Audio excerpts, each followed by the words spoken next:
Generalmente tenemos la idea de que en cuestión de alimentos, los químicos son malos, el químico es el enemigo, el químico es parte de la teoría de la conspiración más retorcida, solo que en esa paranoia perdemos el foco y se nos olvida que nosotros mismos somos química pura. Todo el entorno, distintas combinaciones de carbono, todo es química o fruto de ella, el plástico de tus gadgets, la pantalla LED de tu PC o de tu sala, el plasma de tu tele, el gas, la aleación de tu refrigerador, de tu estufa, de tu carro, de tu lavadora, la composición de tu ropa, el cigarro que te fumas, la carne que te comes, todo de manera, digámoslo así, natural, es química pura. Cuando me detuve a pensar en esto, y bombardeado por diversas fuentes que nos espantan y nos malinforman, entonces me entró una ansiedad muy cabrona. Ya no quería yo comer nada, ni respirar, ni osar. Me quieren matar, todos son mis enemigos. Químicos, químicos, químicos y más químicos.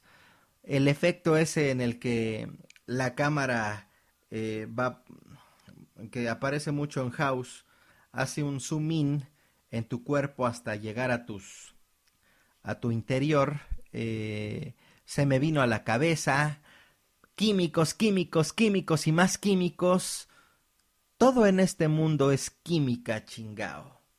El vino, el tequila, la cerveza, el sushi, la pizza, la pasta, el té, el café, la manzana, el agua, H2O, todo tiene que ver con químicos. Los mismos nutrientes naturales de los alimentos son químicos. ¿Pero qué son los nutrientes? Bueno, pues sobra decir para qué los ocupamos, ¿verdad?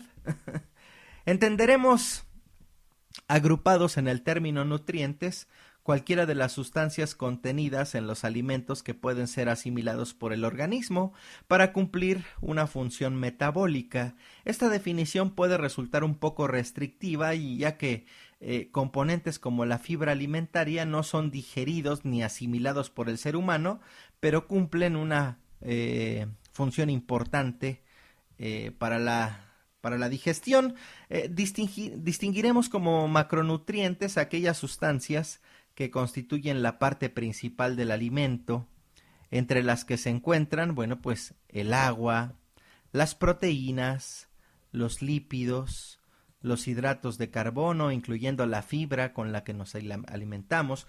Por otra parte, existen otros compuestos que denominaremos micronutrientes que aparecen en pequeñas cantidades, pero que son componentes esenciales para la alimentación humana adecuada.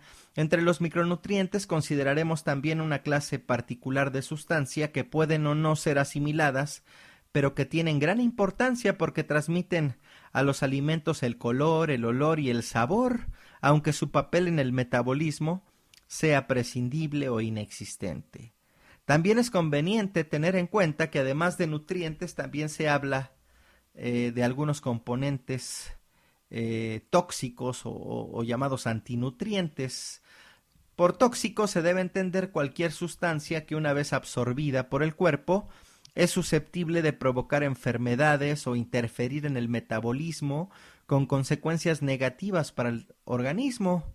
Antinutrientes son aquellas sustancias que interfieren en la absorción o asimilación de un nutriente, disminuyendo por tanto el valor nutritivo del alimento. Y bueno, les presento algunos. El agua, además de ser un alimento, es un componente principal en la mayoría de los alimentos, llegando a formar el 90% en alimentos como leche, fruta, hortalizas, mermeladas, el 75% en carnes, pescados, quesos frescos, el 50% en quesos semicurados, embutidos. Existen alimentos con bajo o nulo contenido en agua. En algunos de ellos esta falta de agua es consecuencia de su naturaleza, como el azúcar, único alimento cristalino, los frutos secos o las legumbres. En otros, algunos su falta de agua es consecuencia de un método de fabricación o conservación. Algunos ahumados, los productos deshidratados. El agua es una sustancia muy inerte y en los alimentos no presenta problemas de degradación. Los esfuerzos de conservación se reducen a evitar su cambio de fase o migración, que el alimento se seque o pierda su textura, y a manipular su actividad para reducir la proliferación de algunos microorganismos.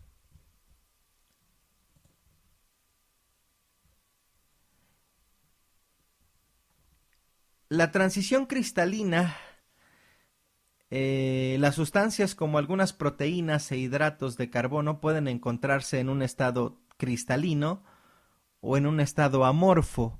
El que un alimento se encuentre en un estado u otro resulta de suma importancia, ya que se produce una importante variación en sus propiedades mecánicas y en consecuencia en la textura. Por ejemplo, alimentos como papas, chips, toda esa botana bien sabrosa, y copos de cereales alternan entre el estado cristalino y el amorfo. En el estado cristalino, los alimentos tienen una estructura ordenada que les confiere rigidez y les permite mantener su estructura interna. Muchos alimentos crujientes están en el estado cristalino. El estado cristalino se alcanza y se mantiene a temperaturas bajas y humedades bajas. En el estado amorfo, los alimentos se vuelven deformables e incluso fluidos, lo que puede llevar a la destrucción del alimento si esta transición llega a ocurrir durante el proceso de fabricación. La temperatura a la que un alimento pasa del estado amorfo al cristalino se denomina temperatura de transición cristalina. Y bueno, como podemos dilucidar, la química lo es todo. De manera natural, cada alimento tiene ya en su composición diversas sustancias químicas que pueden ser benéficas o bien que también podrían perjudicar nuestro organismo. Todo se complica cuando, además de estos químicos, digamos, naturales, las grandes corporaciones que nos venden diversos alimentos tienen o tienden a alterar los mismos para que se conserven más tiempo y por ende ellos no tengan pérdidas, además de que logísticamente les permita hacerlos llegar al consumidor. Los alteran químicamente para que tengan un color que sea más atractivo mercadológica y comercialmente, para que tengan un aroma que haga una reacción química en tu cerebro, en el cerebro del consumidor, para que de esta manera puedas fijarle un antojo o una necesidad de comprarlos. Un ejemplo perfecto de esto son los aromas artificiales de pan en las panaderías. ¿Quién se puede resistir al aroma de un pan recién hecho? El olor de un auto nuevo, las decenas de perfumes que nos hacen evocar a una persona, a un lugar, a una experiencia importante en nuestra vida, o bien algo aspiracional como el aroma de las cafeterías Starbucks. Química. Todo es química. Esa clase que nos cagaba, esa clase a la que nunca entrabas, esa clase que de repente podríamos considerar innecesaria, bueno, pues de ahí se desprende todo. Todo es química. Las pastillas y medicamentos que el médico te receta son químicos que actúan y ocasionan diversas reacciones en cada cuerpo. Los químicos que usas en tu shampoo, en el lavatrastes, en lavar los baños y los pisos, en lavar la ropa, en desinfectar las verduras, en cocinar, en matar los insectos de la casa, todo, absolutamente todo es química. El Leonoxinol 9 que traen los condones, todo es química. Así, el agua, que es un H2O, y así es necesaria y benéfica para nuestro organismo, si le agregan alguna sustancia o compuesto que la contamine y la ingerimos, entonces tendrá un efecto negativo en nuestro organismo. Hay una rama de la química que se encarga de todas las reacciones químicas en los alimentos y sus efectos en los seres vivos, y se supone que esto debería garantizarnos a los consumidores que no debería haber riesgo alguno al momento de consumirlos. El detalle es que probablemente así sea. Sin embargo, la casi nula educación en torno a la forma de alimentarnos es algo que detona la mayoría de las veces mortalmente cuando ya no hay mucho que hacer. Hace algunos podcasts hablé del aspartame, y bueno, chéquenle, no me acuerdo en qué podcast venía, pero chéquenselo. Todo es química, partamos de ahí. Porque de repente tenemos una aversión sembrada en nuestra cabeza hacia los químicos, cuando en la realidad todo, absolutamente todo es química. El asunto es la combinación de esto, es el que no sabemos qué estamos comiendo y el que no sabemos con qué lo estamos mezclando.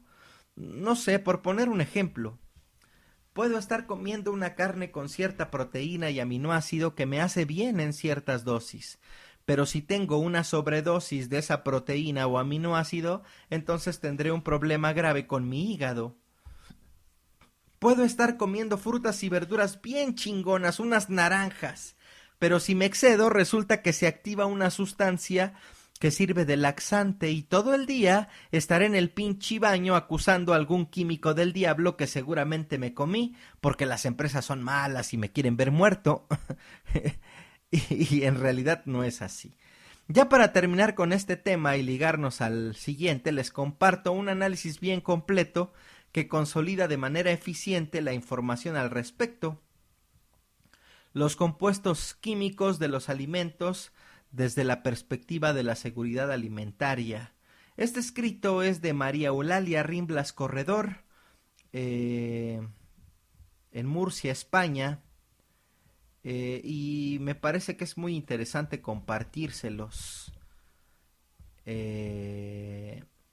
Así que ahí les va. Ay, ay, ay.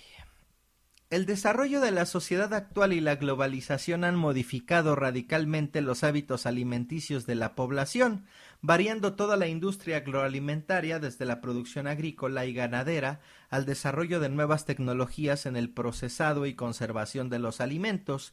Los recientes acontecimientos, como son los alimentos con dioxinas, de lo que ya hablamos, o el desastre del Prestige.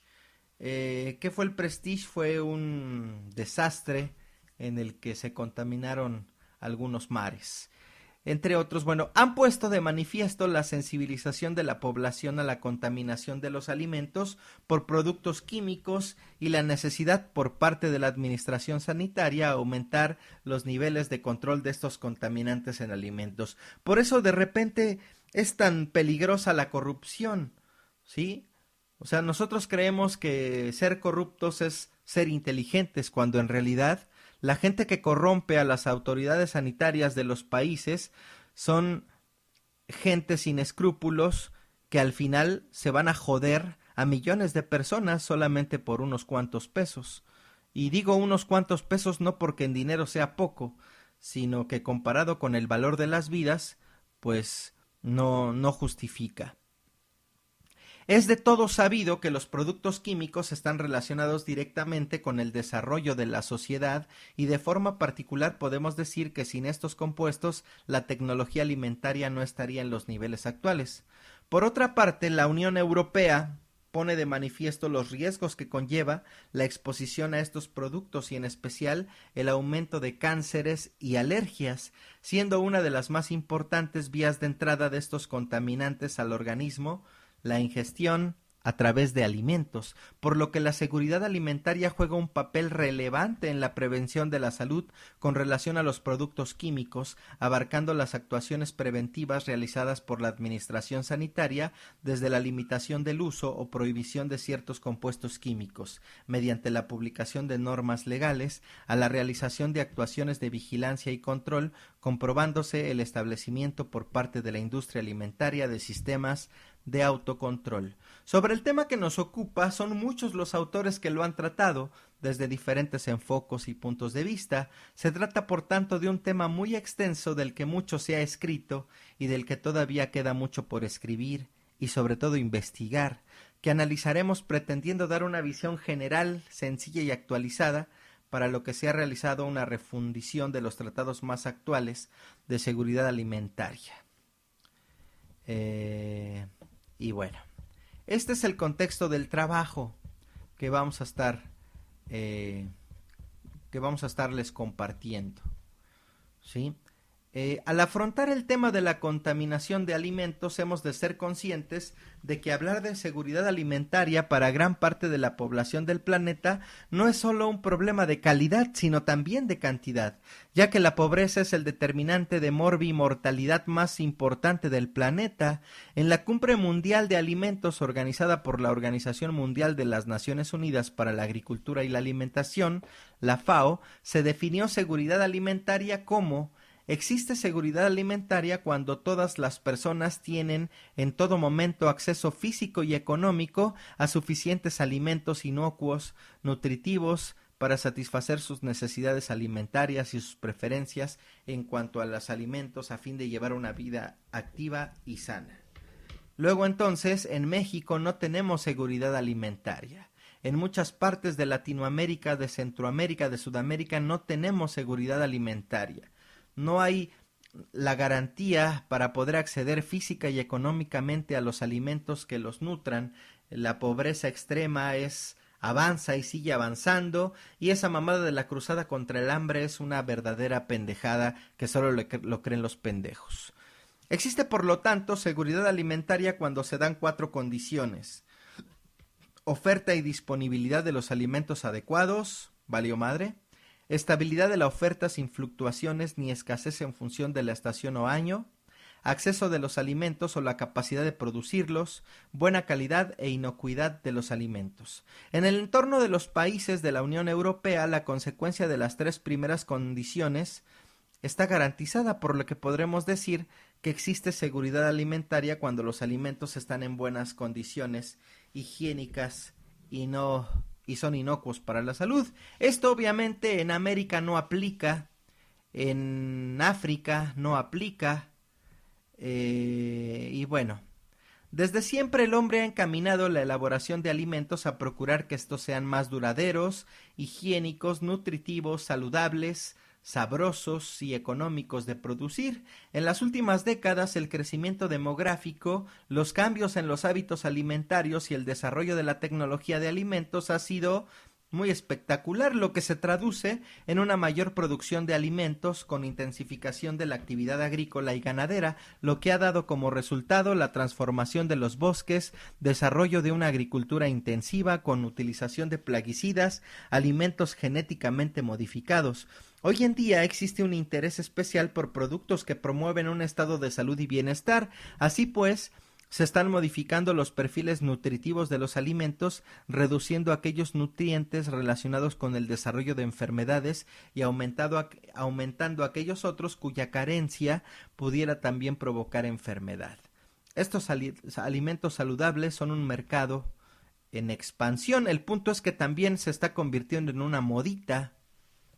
La definición de alimento contaminado nos viene dada por el Código Alimentario, que fue creado en el 62 y es una compilación de normas alimentarias, códigos de prácticas y directrices en permanente actualización que, bajo los auspicios de la FAO y de la Organización Mundial de la Salud, se recomienda seguir en todos los países. Su finalidad es proporcionar unas normas alimentarias que sirvan de orientación a la hora de proteger la salud de los consumidores. En este se define alimento contaminado como todo alimento que contenga gérmenes patógenos, sustancias químicas o radioactivas, toxinas o parásitos capaces de transmitir enfermedades al ser humano o a los animales. Tradicionalmente, los peligros biológicos han tenido un mayor interés debido a su capacidad y facilidad de causar enfermedades transmitidas por alimentos, pero a lo largo de los últimos años una serie de sucesos relacionados con la seguridad alimentaria, aceite de colza desnaturalizado, dioxinas, en lo que se ha conocido como crisis belga, accidente del Prestige, fuga radioactiva de Chernóbil, benzopirenos, han motivado el interés por la toxicidad de los alimentos debido a la presencia de sustancias químicas. Los contaminantes químicos peligrosos influyen en la tasa creciente de enfermedades crónicas inexplicables como la infertilidad, los defectos del nacimiento, el deterioro del sistema inmunológico, las lesiones cerebrales, destacando la importancia de la incorporación de este tipo de productos a través de la dieta. Durante los últimos 20 años se han incrementado el interés por estos contaminantes, prosperándose en su estudio debido, entre otras causas, al gran avance que han experimentado las técnicas analíticas, cuyo desarrollo ha ido paralelo a la creciente preocupación por la toxicidad de los alimentos. Muchos de los contaminantes que estaremos revisando son considerados también como disruptores endocrinos, es decir, sustancias químicas exógenas al organismo animal o humano con actividad hormonal que interfieren en el funcionamiento normal de ciertas hormonas por los siguientes posibles caminos, mimetizando la acción de la hormona natural y en consecuencia desencadenan una reacción química similar en el organismo vivo, por bloqueo de los receptores en células diana de las hormonas y en consecuencia impidiendo la acción normal de la hormona, afectando la síntesis, transporte, metabolismo y excreción de las hormonas de tal forma que alteran la concentración apropiada en el órgano diana, modificando los niveles de los receptores específicos. En el 97 el Parlamento Europeo decidió elaborar un informe sobre disruptores endocrinos y en su resolución el Parlamento pide a la Comisión que adopte medidas específicas encaminadas a mejorar el marco legislativo, intensificar los esfuerzos de investigación y poner la información a disposición del público. En el 2001, en la comunicación de la Comisión al Consejo y el Parlamento Europeo en la aplicación de la estrategia comunitaria de alteradores endocrinos, se establece una clasificación en 3 categorías de los disruptores endocrinos y en función de la información de que se dispone. Es de destacar que existe una lista de sustancias propuestas como disruptores en la que figuran 553 sustancias artificiales y 9 hormonas sintéticas y naturales. Otro aspecto relevante a destacar es que en los alimentos, como observaremos a lo largo del todo este tema, existen sustancias bien presentes de forma natural en ellos, y bien se originan en los distintos procesos de manipulación o digestión de los alimentos o se añaden intencionada o involuntariamente en la cadena alimentaria, que son sustancias carcinógenas, entendiendo por tales aquellas que son capaces de inducir tumores, ya sean benignos o malignos en el cuerpo de quien los ingiere. Estas sustancias han sido clasificadas por la Agencia Internacional de Investigaciones sobre Cáncer, organismo de gran prestigio y autoridad en compuestos cancerígenos, con sede en Lyon, Francia, en 4 categorías de sustancias según los datos experimentales y epidemiológicos disponibles. El grupo 1, las sustancias con suficientes evidencias de ser cancerígenas para el hombre. Se dispone de elementos suficientes para establecer una relación causa-efecto entre exposición del humano a estas sustancias y la aparición del cáncer. El grupo 2, sustancias que pueden considerarse como cancerígenas para el hombre. La evidencia es limitada, pero se dispone de suficientes elementos como para suponer que la exposición del ser humano a tales sustancias puede producir cáncer. Dicha presunción se fundamenta en estudios aprobados a lo largo de un tiempo en animales y otra información pertinente, distinguiendo dentro de este grupo cancerígenos probables, cancerígenos posibles. El grupo 3, sustancia inclasificada en cuanto a cancerígenos, son sustancias cuyos posibles efectos cancerígenos en el hombre son preocupantes, pero de las que no se dispone información suficiente para realizar una evaluación satisfactoria. Y bueno, el grupo 4, las sustancias probablemente no cancerígenas. La legislación establece los criterios de clasificación, indicación de peligro y elección de las frases de riesgo de las sustancias cancerígenas según sus efectos específicos sobre la salud humana. Esta es la clasificación utilizada en el etiquetado y ficha de datos de seguridad de las sustancias, distinguiéndose 3 categorías. Primera categoría, sustancia que se sabe son cancerígenas para el hombre. Se dispone de los elementos suficientes para establecer la existencia de una relación causa-efecto ante la exposición del hombre a tales sustancias. Y bueno, la dieta puede influir en la incidencia de cáncer en las siguientes maneras: mediante la ingestión de sustancias cancerígenas o de sus precursores, cancerígenos presentes normalmente en los alimentos, cancerígenos producidos por tratamientos en la industria alimentaria, cancerígenos producidos por la acción de microorganismos en alimentos almacenados, por la formación de cancerígenos en el organismo humano, productos que son sustratos para la formación de cancerígenos en el organismo, como los nitratos y los nitritos, sustancias que alteran la flora intestinal, la producción de ácidos biliares y colesterol y en consecuencia la capacidad de formar productos cancerígenos. Sustancias que modifican la activación e inactivación de cancerígenos, por ejemplo, sustancias que alteran el transporte celular, el alcohol, sustancias que inducen o inhiben enzimas que biotransforman cancerígenos, sustancias con efectos protectores frente al cáncer como el selenio, la vitamina E, los antioxidantes, por mecanismos que afectan a la promoción de las células, deficiencia de vitamina A, proteínas que se unen al retinol, sobrenutrición. Existen estudios epidemiológicos que muestran correlación entre el grado de obesidad y mortalidad por cáncer.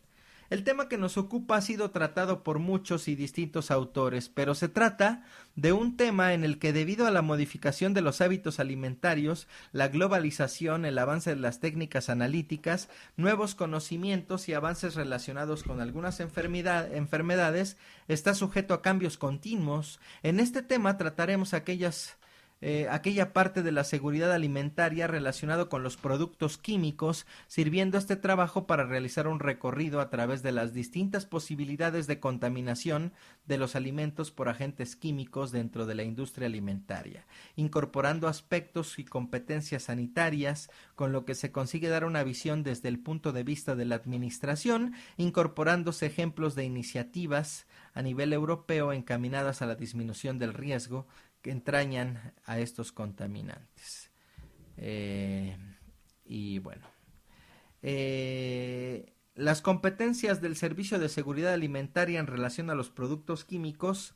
En la Comunidad Autónoma de Murcia, España, el Servicio de Seguridad Alimentaria posee las siguientes competencias en materia de seguridad alimentaria relacionados con los productos químicos, que son la seguridad alimentaria, la seguridad química, el asesoramiento en áreas y empresas, checan los tóxicos naturales, revisiones, planes de DDD, contaminantes, producción, contaminantes ambientales, radioactivas, agrícolas, ganaderas, OMG, contaminantes de almacenamiento como las microtoxinas, todo el área de cáncer, aditivos, contaminantes procesados, etcétera.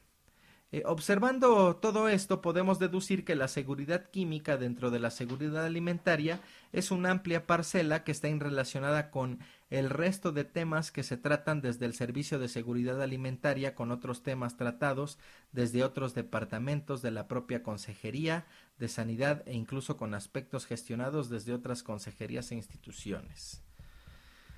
La contaminación del alimento con agentes de origen químico se puede producir en cualquier etapa de la producción, desde el cultivo del vegetal o la cría de animales hasta el consumo final. Los compuestos más peligrosos son aquellos que presentan una elevada persistencia, por lo que tienden a acumularse, lo que significa un incremento de su concentración a lo largo de la cadena trófica. Es por eso que los problemas ligados a la contaminación por productos químicos son generalmente de carácter crónico, aunque también ingestas altas de contaminantes han sido asociadas con casos agudos de enfermedades de origen alimentario. El que un producto químico produzca efectos tóxicos dependerá de una serie de factores exógenos: naturaleza de las sustancias químicas, concentración, fuentes de exposición, y endógenos, características del individuo, su interacción con el medio ambiente. Hay que destacar que los grupos de riesgo más susceptibles a estos contaminantes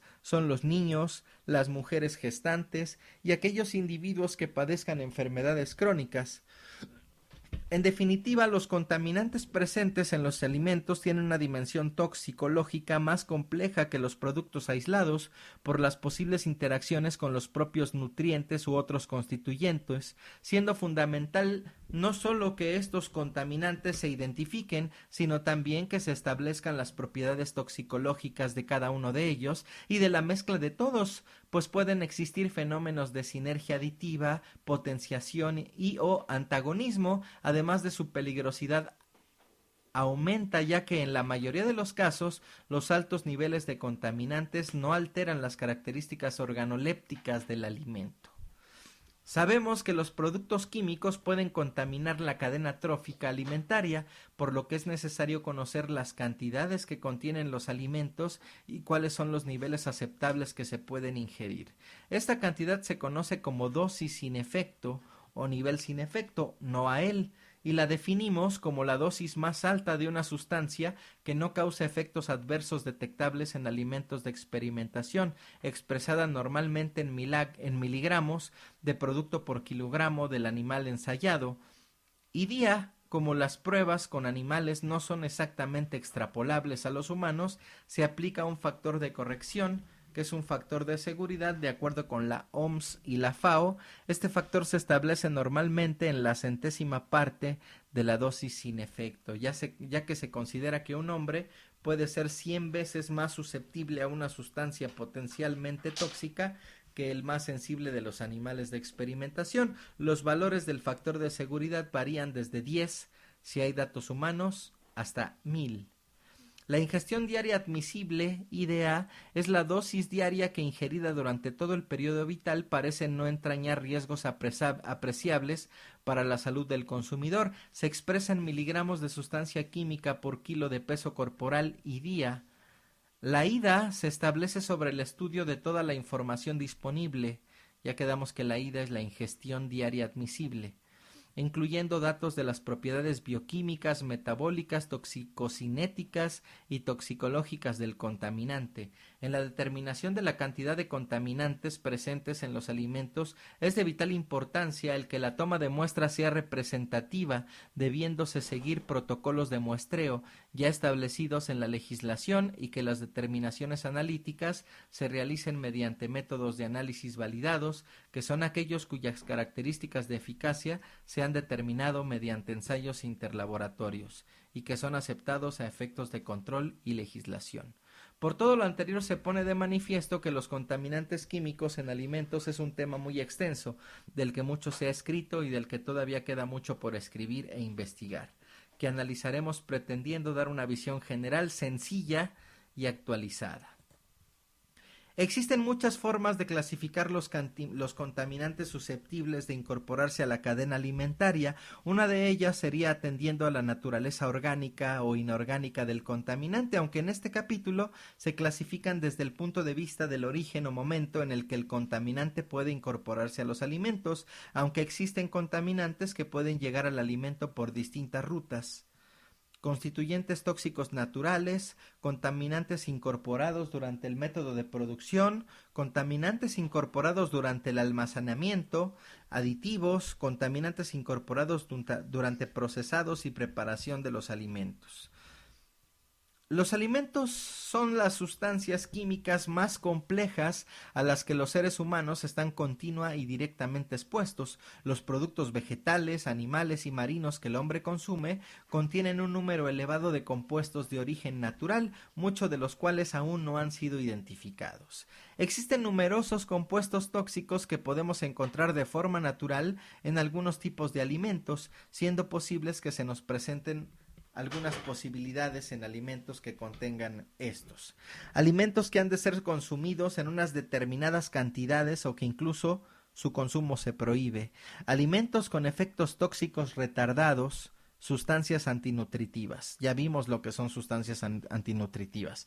Entre los alimentos que han de ser consumidos en unas determinadas cantidades o entre aquellos que incluso se prohíbe su consumo, existen algunos que son potentes tóxicos con efectos adversos inmediatos y que pueden dar lugar a intoxicaciones graves, incluso fatales. Algunos otros alimentos poseen toxicidad retardada, resultando difícil en estos casos el establecer el alimento como agente causal de la intoxicación. Los compuestos tóxicos naturales pueden estar presentes principalmente en pescados, moluscos, vegetales y hongos.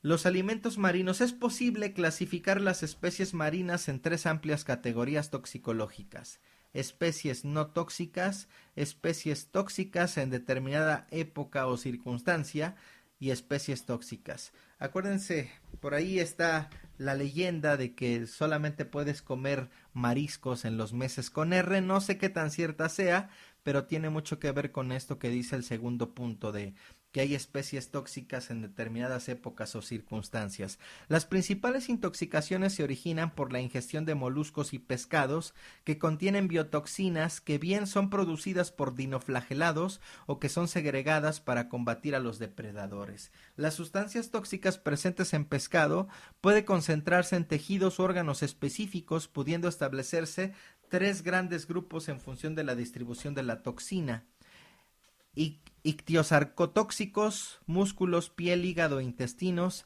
ictiotóxicos, gónadas y huevos; ictiohemotóxicos, en la sangre. Si tenemos en cuenta el origen del tóxico, se puede clasificar las toxinas como toxinas endógenas, ejemplos: tetradontoxina; toxinas generadas por el proceso bacteriano, un ejemplo es combrotoxina; y las toxinas producidas por la presencia de algas tóxicas o los dinoflagelados. Intoxicaciones por consumo de pescado debido a toxinas endógenas. El consumo de peces globo, sobre todo procedentes de aguas de los océanos Índico y Pacífico, produce alteraciones nerviosas, ya que contiene un tipo de toxina denominada tetraodontoxina. Es un alcaloide que se almacena fundamentalmente en las huevas del animal, aunque también puede estar presente en el hígado, intestinos y piel del pez. Su toxicidad es muy alta y depende de la especie, estación del año, sexo. La hembra es más tóxica. Además, los tratamientos por calor no destruyen totalmente la toxina, pero sí disminuyen su toxicidad. El envenenamiento por pez globo es uno de los problemas continuos que se dan en Japón, donde esto es un platillo tradicional.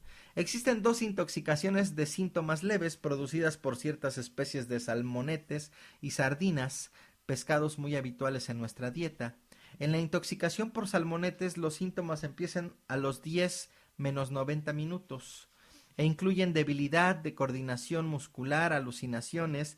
La víctima se recupera completamente de 2 a 1 día, de 2 a 24 horas. La toxina no ha sido determinada químicamente y no se destruye por los procesos usuales de cocinado.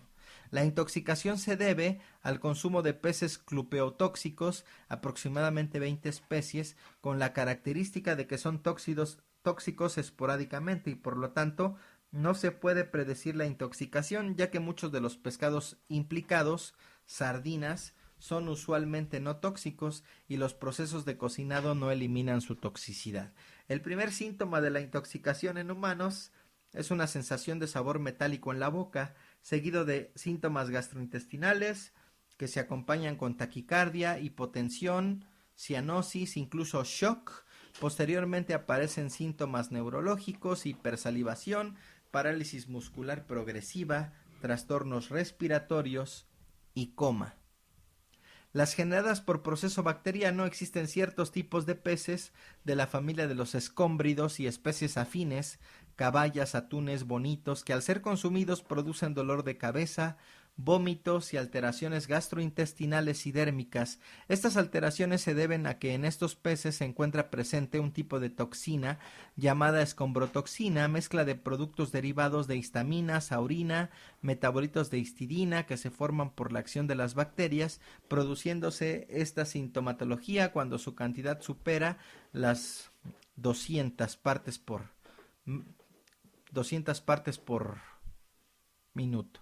La distribución de la toxina es irregular en el pez y la congelación, enlatado o cocción no reducen el efecto tóxico de las mismas.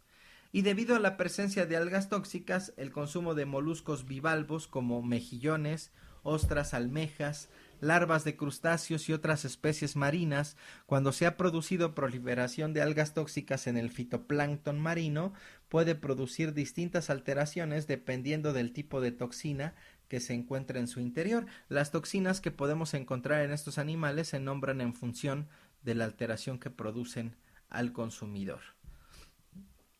Así tenemos toxina diarreica, DSP, paralizante, PSP, amnésica, ASP, neurotóxica, NSP. No todos los moluscos han de contener los 4 tipos de toxinas. De hecho, estos se localizan preferentemente en uno u otro tipo de molusco y ocasionan gran variedad de síntomas que dependerá de las toxinas presentes, su concentración en el marisco y la cantidad de marisco ingerido. La intoxicación paralizante es un síndrome neurotóxico producido por la toxina saxitoxina y compuestos derivados de la misma. No existe antídoto específico para las toxinas PSP. Los síntomas de esta intoxicación son principalmente neurotóxicos e incluyen temblores, entumecimiento, sensación de hormigueo, dolor de cabeza, mareo, incoherencia en el habla y parálisis respiratoria. Las toxinas diarreicas, bueno, pues los síntomas pues se manifiestan principalmente en desórdenes gastrointestinales, vómitos, náuseas, dolores abdominales, fiebre, escalofrío, migraña, diarrea. Y bueno, en la parte de los alimentos vegetales, en las plantas superiores podemos encontrar un amplio número de sustancias endógenas con efectos tóxicos que relacionamos y les comento a continuación.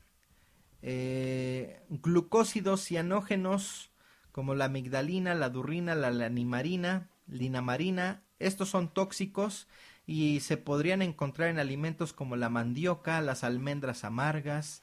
El efecto para la salud, bueno, pues puede ser intoxicación aguda, asfixia, intoxicación crónica, neurología degenerativa, bocio, alcaloides. Estos alcaloides pueden estar en las papas, en los tomates, en la lechuga, en los tés, en algunos remedios chinos.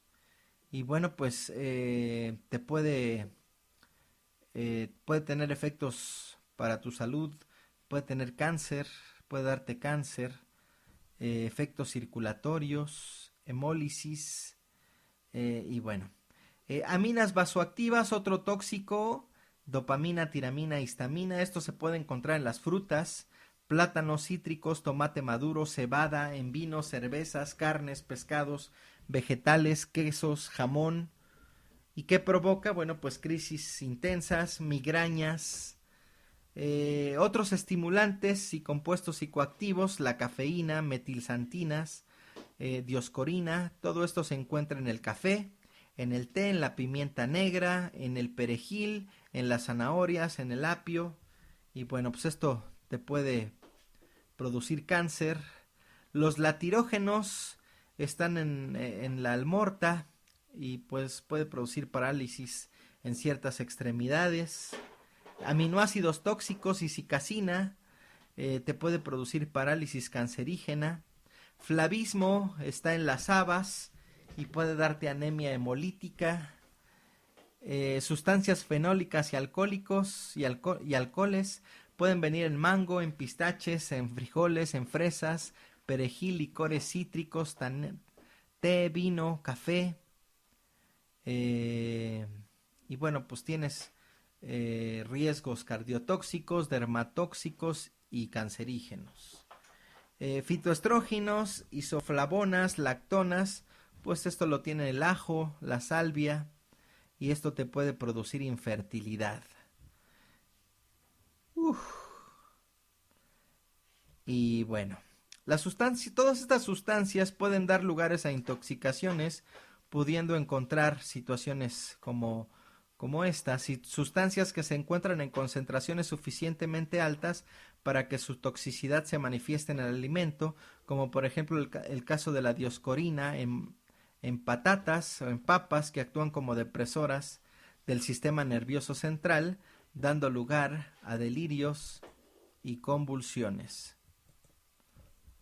Sustancias que necesitan consumos elevados para que se produzca la intoxicación, por ejemplo, glucósidos cianógenos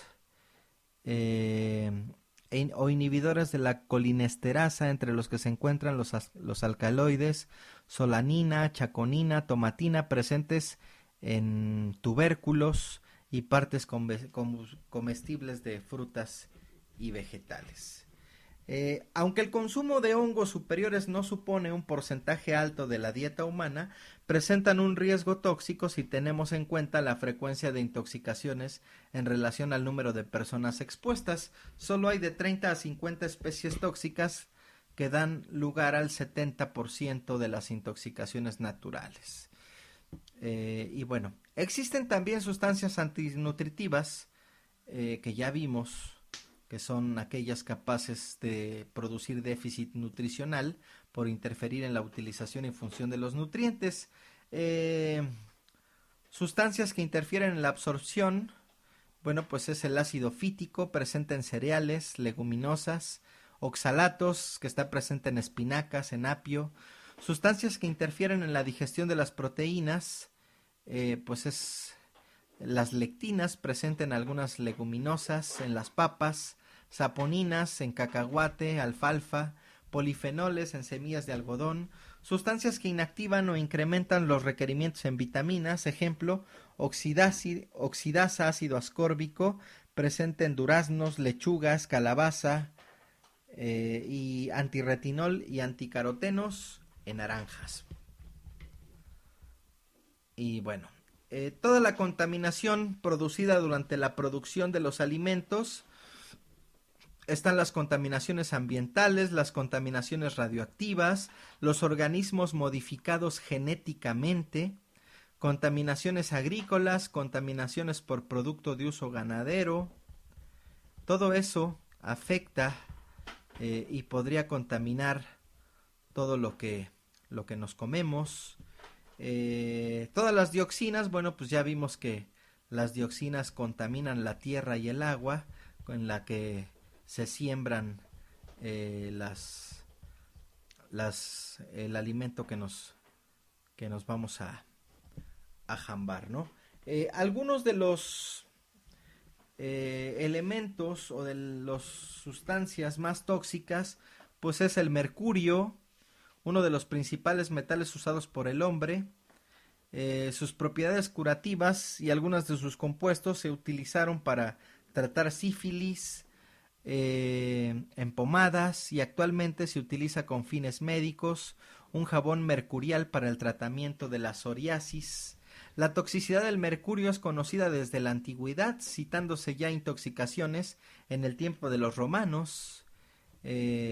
Entonces, es importante señalar que la mayor o menor toxicidad del mercurio depende del estado en el que se encuentre. Los efectos dependen del compuesto y la toxicidad de estos aumenta con la liposolubilidad, por la que algunas formas alquílicas son más tóxicas que el elemental, y las inorgánicas, por ejemplo el mercurio elemental ingerido por vía digestiva, no produce ningún síntoma de toxicidad, ya que no consigue atravesar la mucosa gástrica.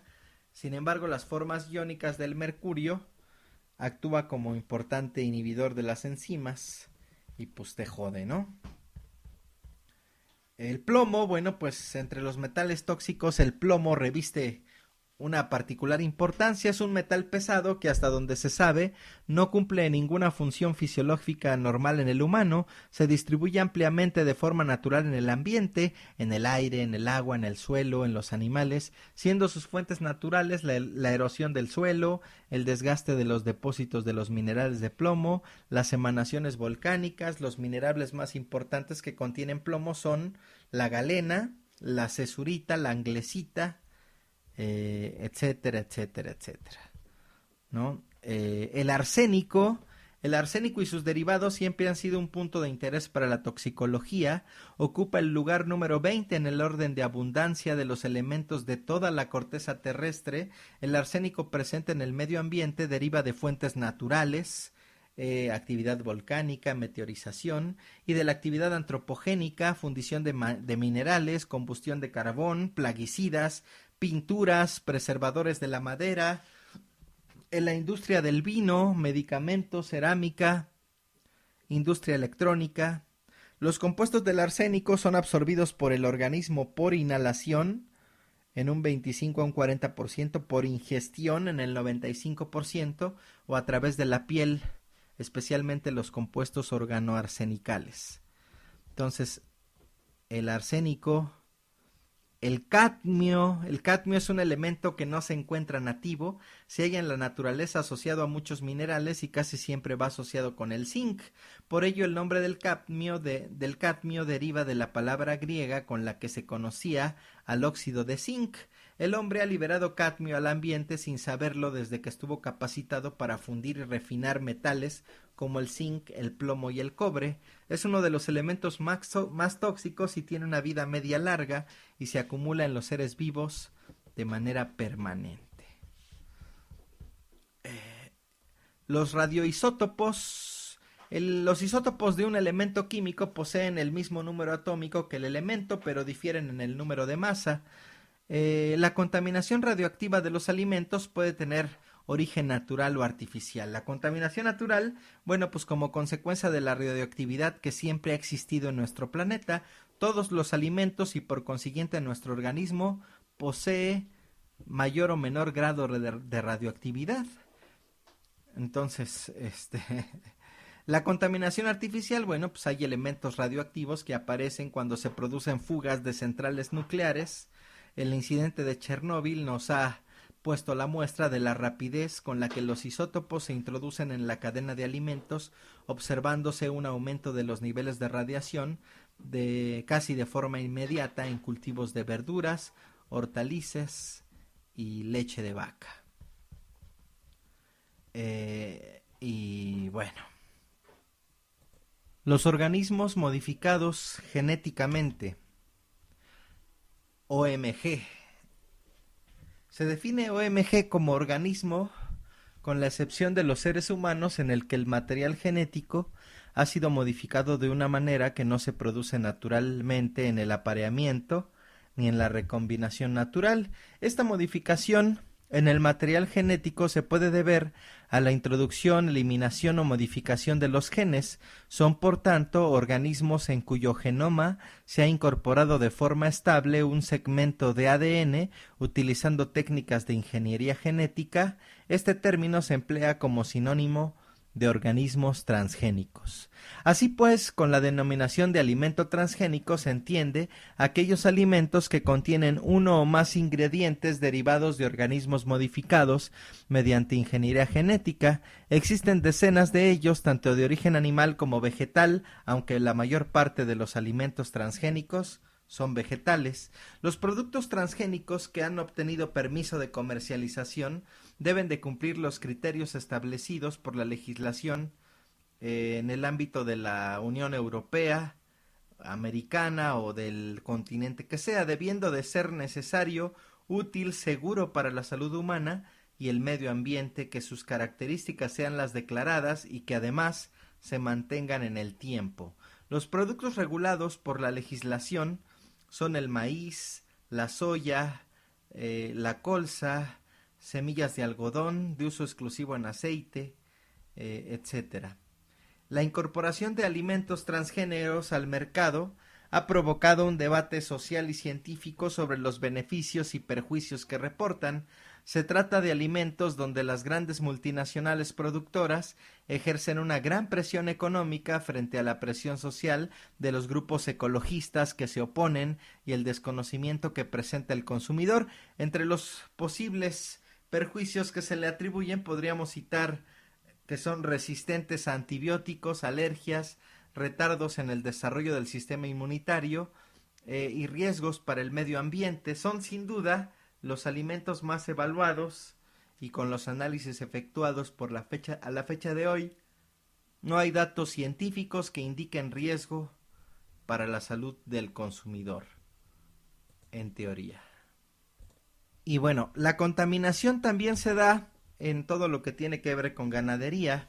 En la producción animal se utilizan distintos tipos de sustancias, antibióticos, sulfamidas, quimioterapéuticos. Son sustancias utilizadas con el fin de aliviar o evitar enfermedades, entre ellas penicilinas, tetraciclinas, sulfonamidas y algunos aminoglucósidos. En los últimos años se ha detectado que algunos de estos productos pueden producir incremento en la ganancia de peso en los animales, pudiendo producir su empleo la aparición de residuos en alimentos, con el peligro que esto conlleva, ya que pueden provocar a las personas que los consumen ciertas alergias, gastroenteritis, desórdenes del sistema hematopéyico, alteraciones hepáticas, cefaleas y favorece la aparición de resistencias. Cuando se utilizan este tipo de productos es muy importante que se realice un uso controlado de los mismos y que se respete el periodo de supresión, que es del tiempo que tardan estos compuestos en desaparecer del organismo animal, requisito previo a su sacrificio. Por ello, cada vez existen normativas o deberían existir normativas más estrictas para evitar residuos en la leche, los huevos y demás productos derivados de los animales. Los factores de crecimiento son sustancias que se adicionan para que los animales ganen peso más rápido. Actúan a nivel metabólico, su acción consiste en modificar la ruta que siguen los nutrientes que se absorben a nivel intestinal, con lo que se logra una mayor retención de nutrientes y en consecuencia una mayor ganancia de peso. Además tienen efecto antibacteriano y antiparasitario, pero pueden inducir errores en el material genético de las células, por lo que la mayoría de estas sustancias se encuentran prohibidas desde 1998. Los finalizadores cárnicos son sustancias que se administran a los animales para mejorar su ganancia de peso con el consiguiente ahorro que eso supone.